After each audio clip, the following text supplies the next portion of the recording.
Good morning students. आज आपकी worksheet number 35 है और इसका टॉपिक है हमें डिराइव करनी है second equation of motion. First हम कर चुके हैं इससे पहले, और सेकंड इक्वेशन ऑफ मोशन है s is equal to U T plus half A T square. इस इक्वेशन को हमें प्रूव करना है, हमें डिराइव करना है। ठीक है, इसमें s किसके इक्वल होता है? डिस्प्लेसमेंट, जिसे आप विस्थापन भी कहते हैं। जो u होता है वो इक्वल होता है इनिशियल वेलोसिटी यानी कि प्रारंभिक वेग, और जो आपका a होता है इसका मतलब होता है एक्सीलरेशन या त्वरण, और t बराबर होता है टाइम या समय। ठीक है, इस इक्वेशन को प्रूव करने के लिए, डिराइव करने के लिए हम वेलोसिटी टाइम ग्राफ की हेल्प लेते हैं। तो ये जो मैंने ड्रॉ किया हुआ है ये आपका कौन सा ग्राफ है? Velocity time graph. अंडरस्टैंड? अब आप इस ग्राफ में ध्यान से देखिए कि जो हमारी बॉडी है वो ज़ीरो से नहीं स्टार्ट कर रही है, उसने कुछ इनिशियल वेलोसिटी यानी कि प्रारंभिक वेग लिया है और फिर उसने स्टार्ट किया है पॉइंट ए से, और वो मूव करती हुई कहाँ गई है? पॉइंट बी तक। ये जो बॉडी है इसका जो एक्सेलरेशन है यानी कि जो त्वरण है बेटा, वो क्या है? यूनिफॉर्म यानी कि समान। अंडरस्टैंड? अब आप इस फिगर को देखिए, ये जो आपकी ए बी है ये तो आपकी बॉडी है जो मूव कर रही है फ्रॉम ए टू बी।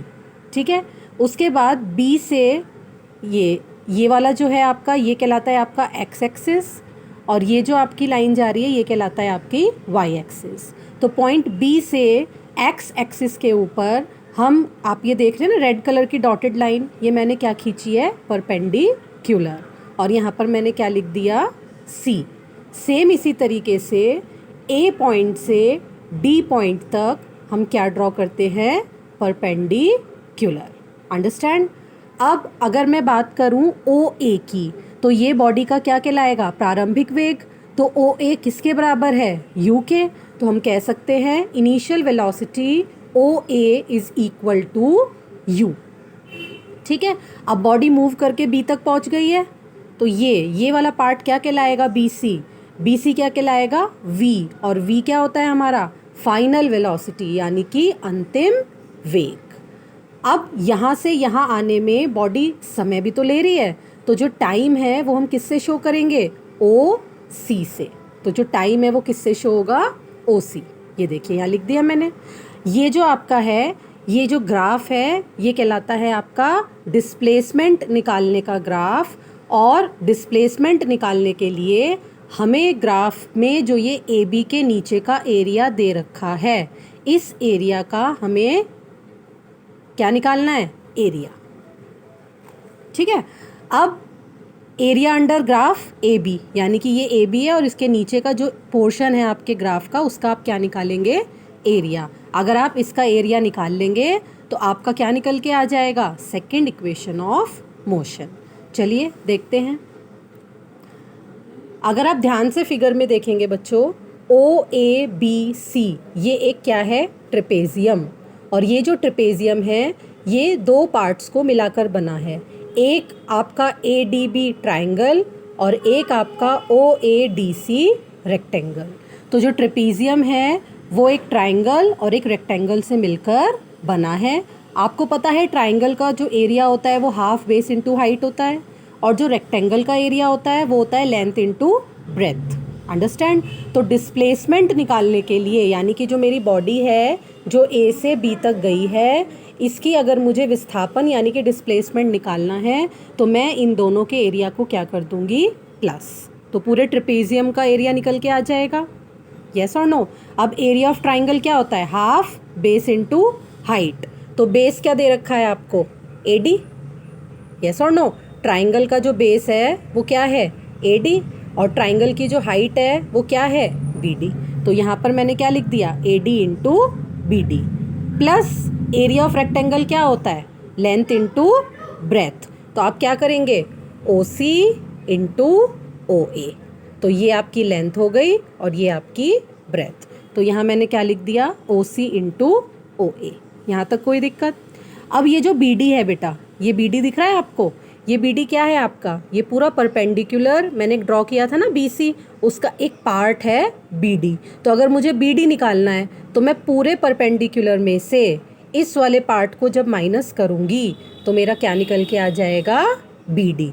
तो मैं B C minus D C भी इसे लिख सकती हूँ, यानी कि बी डी निकालने के लिए मैं क्या करूँगी, B C minus D C. ये आपका सेम रहेगा, ठीक है, कोई दिक्कत।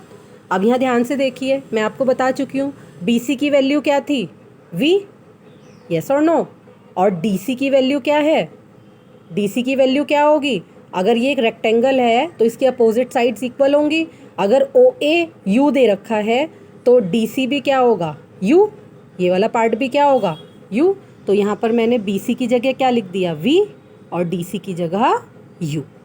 ओ सी की जगह, ओ सी क्या दे रखा था, t, तो यहाँ मैंने ओ सी की जगह क्या लगा दिया, t। ओ ए क्या था, u, तो यहाँ मैंने ओ ए क्या लगा दिया, u। अंडरस्टैंड, यहाँ तक किसी को कोई दिक्कत?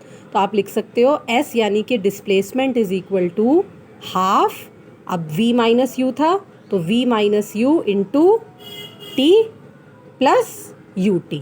जब आप इन दोनों को मल्टीप्लाई करेंगे तो क्या हो जाएगा, यू टी। तो इसको हम मान लेंगे अपनी पहली इक्वेशन, ठीक है।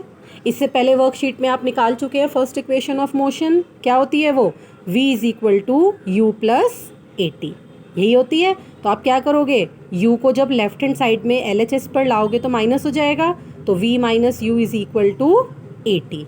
तो इसे हम मान लेंगे अपनी सेकेंड इक्वेशन। तो अब हम v माइनस यू में ये जो v माइनस यू की वैल्यू है 80 वो यहाँ पर रख देंगे, तो क्या हो जाएगा, हाफ तो हाफ ही रहेगा, ठीक है। v माइनस यू की वैल्यू क्या है हमारी, 80, ये मैंने 80 रख दिया, t ही रहा, प्लस यू टी रहा। अब आप इस पूरे को जब सॉल्व करेंगे तो क्या आएगा, s is equal to half 80 into T square हो जाएगा, 80 इंटू टी क्या होता है, 80 स्क्वायर प्लस यू टी। तो s is equal to half 80 square plus U T. ये हमारी second equation of motion derive हो गई। हमें यही तो डिराइव करनी थी, s is equal to U T plus half 80 square. So with the help of this velocity time graph हमने ये इक्वेशन अपनी डिराइव कर ली।